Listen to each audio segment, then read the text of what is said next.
So असं लाईफमध्ये खूपदा होतं की तुम्ही कधी असं अचानकपणे रँडमली एखादं असं गाणं किंवा अशी एखादी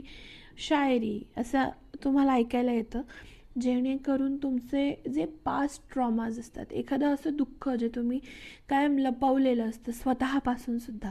ते उघड होतं आणि तुम्हाला अचानक वेदना व्हायला लागतात, तुम्हाला खूप त्रास होतो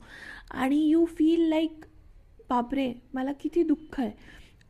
होऊ शकतं की तुमच्यासोबत ती घडलेली घटना 2 वर्षांपूर्वीची असेल, 10 वर्ष, होऊ शकतं 50 वर्षांपूर्वीची असेल, पण तरीसुद्धा तुम्ही त्या गाण्याने किंवा त्या जी काही कविता असेल त्याने तुम्ही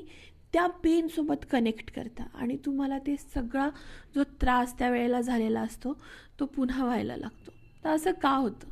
असं याच्यामुळे होतं की आपण जी घटना आपल्यासोबत झालेली आहे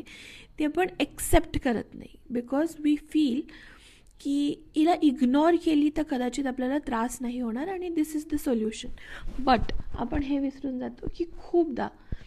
आपल्याला जे सोल्युशन वाटत असतं ते सोल्युशन नसतं आणि आपला जो काही प्रॉब्लेम असतो, आपली जी काही आपल्यासोबत घडलेली घटना असते, ती जर कदाचित आपण योग्य वेळी ज्याच्या त्यावेळी एक्सेप्ट केली आणि ती एक्सेप्ट करून मूव्ह ऑन करण्याचा प्रयत्न केला तर कदाचित आपल्याला तो त्रास जो 20 वर्षांनंतरसुद्धा होतो तो आपल्याला होणार नाही. सो बघा, तुमच्या आयुष्यात पण प्रत्येकाच्या आयुष्यात काही ना काही अशा घटना असतात ज्याच्यापासून तो लांब पळण्याचा प्रयत्न करतो. तर तुम्ही बघा, तुमच्या आयुष्यात जर काही अशा घटना असतील तर तुम्ही लांब पळताय की वेळेवर त्याला एक्सेप्ट करताय.